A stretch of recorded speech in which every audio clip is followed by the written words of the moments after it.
Net girl को खत्म करने के बाद विकराल कहते हैं कि मायाकाल जरूर हमारे ऑफिस के बारे में पता करने की कोशिश करेगा, लेकिन इससे पहले वह हमारे ऑफिस के बारे में पता करे मुझे उसके अड्डे के बारे में पता करके उन दोनों खोपड़ियों को हासिल करना होगा। उसके बारे में जानने के लिए विकराल किसी किताब को निकालते हैं जिसमें लिखा होता है अगर प्रेतों के अड्डे के बारे में जानना है तो स्वामी अंतर्यामी को ढूंढना होगा। तभी लिली स्वामी अंतर्यामी के बारे में पूछती है तो विकराल बताते हैं कि स्वामी अंतर्यामी दुनिया के इकलौते राजतांत्रिक हैं। उनके पास हर सवाल का जवाब होता है, उनसे जो भी पूछा जाए वह उनका सही सही जवाब देते हैं।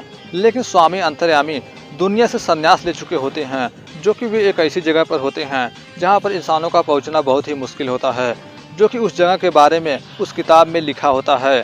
चंद्रपुर के 80 किलोमीटर दूर कोयला की खाई के कई जंगलों को पार करने पर आती है यह अबूजा पहाड़ी, जो जमीन से 5000 फीट ऊंचाई पर है। सुना है कि स्वामी जी इस पहाड़ी की ऊंचाई पर मिलेंगे, जो कि विकराल उस पहाड़ी तक पहुंचने के बारे में जानते थे, जो कि वे विकराल के गुरु होते हैं। वहीं दूसरी तरफ मायाकाल अपने चेहरे के जख्म से काफी गुस्सा होता है और साइंटिस्ट से कहता है कि विकराल के मौत का एक तरीका है द्रोहकाल।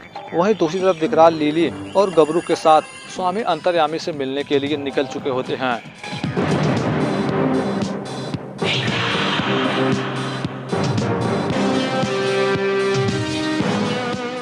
और विकराल जंगल, पहाड़ियां और चट्टानों को पार करते हुए समुंदर के किनारे पहुंचते हैं, जो कि वहां पर दूर दूर तक कोई नजर नहीं आ रहा था।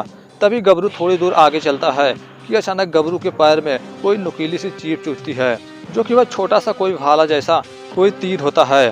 तभी वे आगे बढ़ते हैं कि उनके सामने कोई छोटा सा खिलौना देखने को मिलता है, जो कि उसी के बगल में कोई छोटा सा पेड़ भी होता है। और थोड़ी दूर आगे बढ़ते हैं तो देखते हैं तो वहाँ पर कोई छोटी सी गाय होती है। उस गाय का साइज बिल्कुल एक खिलौने की तरह होता है। तभी विकराल उस गाय को उठाते हैं और कहते हैं यह कैसी जगह है, यहाँ तो सब कुछ छोटा छोटा है। कि तभी अचानक विकराल के गर्दन पर नुकीले नुकीले तीरों से वार किया जाता है। तभी अचानक बहुत सारे छोटे तीर गबरू, विकराल और लिली पर बरसते हैं, जिसके कारण तीनों बेहोश जाते हैं। वहीं दूसरी तरफ मायाकाल कबूजा के भाई को वहां पर बुलाता है और उसे हैवानगढ़ की हवेली को दिखाता है और उसे वहां से द्रोणाकाल को लाने के लिए कहता है, जो कि द्रोणाकाल भी विकराल की तरह मशहूर भूतनाशक होता है। उसके बाद वह द्रोणाकाल को वहां लाने के लिए वहां से जाता है। वहीं दूसरी तरफ समुद्र के किनारे विकराल जमीन पर लेटे पड़े होते हैं, जो कि विकराल छोटे छोटे रस्सियों से बांधे गए होते हैं, जो कि उनके सामने छोटे छोटे बहुत सारे लोग होते हैं। तभी वहाँ लिली और गबरू आते हैं तो वे बताते हैं कि देखिए सर, इन लोगों ने हमें भी छोटा बना दिया है। जो कि वे लोग लिली पुट होते हैं और कहते हैं विकराल, तुम उस सीमा को पार करके हमारी दुनिया में आ गए हो। यहाँ पर जो भी इंसान आया है हमें नुकसान ही पहुँचाया है। पिछली बार तुम में से एक यहाँ पर गलती से आ गया था, हमने उसे ऐसे ही जाने दिया, लेकिन उसने चालाकी से हमारे 4 लिलीपुट को जेब में डालकर शहरों में ले जाकर बेच दिया। जो कि वे लोग लिली और गबरू को किसी शरबत को पिलाकर छोटा बना दिए थे। तभी विकराल उसके बंधे हुए रस्सी को अपने आप से छुड़ाते हैं। वहीं दूसरी तरफ किसी घर को दिखाया जाता है जहाँ पर कोई लड़की सोई होती है कि अचानक कोई बुरा सपना देखकर वह अचानक जाग जाती है और वह उठकर देखती है तो खिड़की के बाहर कोई होता है, जिसे देखकर वह डर जाती है। तभी वह बाहर आकर अपने हस्बैंड आकाश को बुलाती है, लेकिन आकाश कहीं दिखाई नहीं दे रहा था।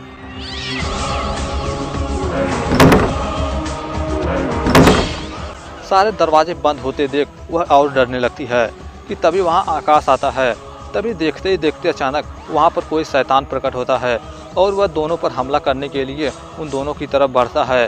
कि तभी उन दोनों को बचाने के लिए वहां पर द्रोहकाल आता है और वह अपने हथियार के एक ही हमले से उस शैतान को खत्म कर देता है। तभी वे लोग द्रोहकाल को बचाने के लिए उसका धन्यवाद करते हैं और आकाश उसे कैश और चेक भी देते हैं। तभी वह लड़की कहती है, तुमने हमारी इतनी मदद की, पर लोग विकराल को अच्छा और तुम्हें बुरा क्यों कहते हैं। कि तभी अचानक द्रोहकाल उस लड़की को जान से मार देता है। यह देख आकाश कहता है, तूने मेरी बीवी को मार दिया, अब यह सारा खजाना मेरा है। तभी वहाँ मायाकाल का वह चमचा आता है और कहता है, यही वह जगह है जहाँ पर मुझे द्रोहकाल मिलेगा। तभी द्रोहकाल उस घर के बाहर निकलता है और उसे देखकर वह तुरंत उस पर हमला करने वाला होता है कि वह उसे रुकने के लिए कहता है और बताता है, मुझे मायाकाल ने भेजा है और वह तुमसे मिलना चाहता है, वह विकराल को मारना चाहता है। वहीं दूसरी तरफ लिलीपुट उस हैवान कबीले से डर के मारे चिल्ला रहे होते हैं, जो कि उसके बारे में वे लोग विकराल को भी बताते हैं कि वह एक महाराक्षस है जो हमारे नगर के किनारे वाले बंगले में रहता है और हर हफ्ते हमें खाने को मांगता है। अगर हम उसे खाना नहीं देते तो वह हमारे नगर को कुचल देगा अपने पैरों से। और वे लोग विकराल से मदद मांगते हैं कि क्या तुम कपाली से हमारे लिए लड़ोगे? तुम कह रहे थे कि तुम्हें स्वामी अंतर्यामी को ढूंढना है, उसके लिए तुम्हें अबूजा पहाड़ी की चोटी पर चढ़ना होगा, जहाँ चढ़ना नामुमकिन है। तुम वहाँ सिर्फ उड़कर ही जा सकते हो। कपाली के पास कुछ ऐसे बीज हैं जिसे खाने के बाद इंसान उड़ने लगता है। तुम कपाली को पकड़ लो और सारे बीज तुम्हारे। तुम भी खुश, हम भी खुश। मंजूर है? जो कि विकराल तैयार हो जाते हैं और विकराल के जाने से पहले वे लोग विकराल को कोई शीशी देते हैं जिसमें कुछ पदार्थ रखा होता है, जिसे पीने के बाद विकराल छोटे हो सकते थे और दोबारा पीने के बाद फिर से वापस नॉर्मल हो सकते थे। उसके बाद विकराल कपाली के पास जाने के लिए वहाँ से निकलते हैं, साथ ही उस शीशी को भी ले जाते हैं। काफ़ी समय सफ़र तय करने के बाद विकराल कपाली के ठिकाने के पास पहुँच जाते हैं। घर के अंदर जाते हैं तो कोई दिखाई नहीं देता। फिर भी विकराल घर के काफ़ी अंदर जाते हैं। अंदर दरवाज़ा तोड़कर जाते हैं तो पाते हैं कि वहाँ पर कोई नहीं होता। कमरे के और अंदर जाते हैं तो वहाँ पर बहुत सारा अनाज पड़ा होता है, लेकिन कपाली विकराल को कहीं दिखाई नहीं दे रहा था। तभी विकराल घर के और अंदर जाते हैं तो देखते हैं कि कोई दरवाज़ा बंद होता है, जो कि विकराल को लगता है कि कपाली अंदर सो रहा है, लेकिन बिना दरवाजे खुले विकराल अंदर भी नहीं जा सकते थे। तभी विकराल सोचते हैं, मैं इस जादुई शरबत को पीकर छोटा हो जाऊं और फिर अंदर जाने के बाद फिर बड़ा हो जाऊं। उसके बाद विकराल उस शरबत को पीकर छोटा होते हैं, लेकिन विकराल से एक गलती हो जाती है। वह बोतल तो विकराल टेबल पर ही रख देते हैं, क्योंकि अब विकराल का साइज बहुत छोटा हो चुका था, इसलिए विकराल उस शीशी को ले भी नहीं सकते थे। वहीं उस कमरे में नींद से जागने के बाद कपाली बाहर आता है। वहीं नीचे विकराल भी छुपे होते हैं। तभी कपाली की नज़र उस शीशी पर पड़ती है। उसके बाद विकराल ऊपर चढ़ने की कोशिश करते हैं, जो कि कपाली बैठकर कोई न्यूज़पेपर पढ़ रहा होता है।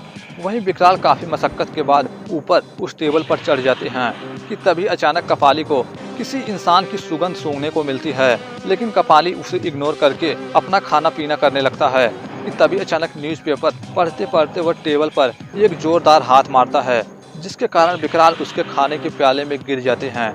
लेकिन किसी तरह विकराल उसके प्याले से बाहर निकलते हैं कि तभी अचानक कपाली की नज़र विकराल पर पड़ती है कि तभी विकराल उससे बचने की कोशिश करते हैं कि अचानक उस शीशी में जाकर गिर जाते हैं, जिसके कारण विकराल उस पदार्थ को पी लेते हैं और फिर विकराल फिर से बड़े हो जाते हैं। उसके बाद विकराल के कहने पर उसे पता चलता है कि वे लोग लिलीपुट नहीं बल्कि विकराल ही हैं। तभी विकराल उसके ऊपर हमला करते उस पर हमला करने के बाद विकराल पूछते हैं कि बता कहाँ है जादुई बीज, जो कि वो बताता है कि अलमारी में है। तभी अचानक विकराल अलमारी को खोलने के लिए जाते हैं कि अचानक कपाली फिर से विकराल पर हमला करता है, लेकिन विकराल बच जाते हैं।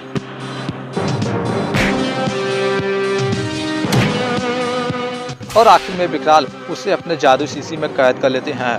उसके बाद विकराल उड़ने वाला जादुई बीज लेकर वहां से निकलते हैं। वहीं दूसरी तरफ मायाकाल के पास ध्रुवकाल आता है और वह मायाकाल को देखते ही उस पर हमला करने वाला होता है कि तभी वह रुक जाता है। तभी मायाकाल कहता है, क्या तुम मेरे लिए विकराल को मारोगे? और कहता है, सिर्फ तुम ही हो जो विकराल का सामना कर सकते हो, क्योंकि तुमने उसके साथ इतने साल काम किया है। उसके हर रंग रूप से तुम वाकिफ हो। तुम्हें विकराल से लड़ना होगा। विकराल को हराने के बाद तुम दुनिया के सबसे बड़े भूत विनाशक बन जाओगे। उसके बाद मायाकाल उसे विकराल की शक्ति देता है और कहता है, जाओ ढूंढ कर लाओ उस विकराल को। लेकिन जाने से पहले ध्रुवकाल कहता है, मायाकाल अगर तूने कोई चाल चलने की कोशिश की तो जो हाल विकराल का होगा उससे बदतर तेरा हाल होगा। उसके जाने के बाद मायाकाल कहता है, मेरा काम हो जाने दो, उसके बाद तुमसे बात करेंगे।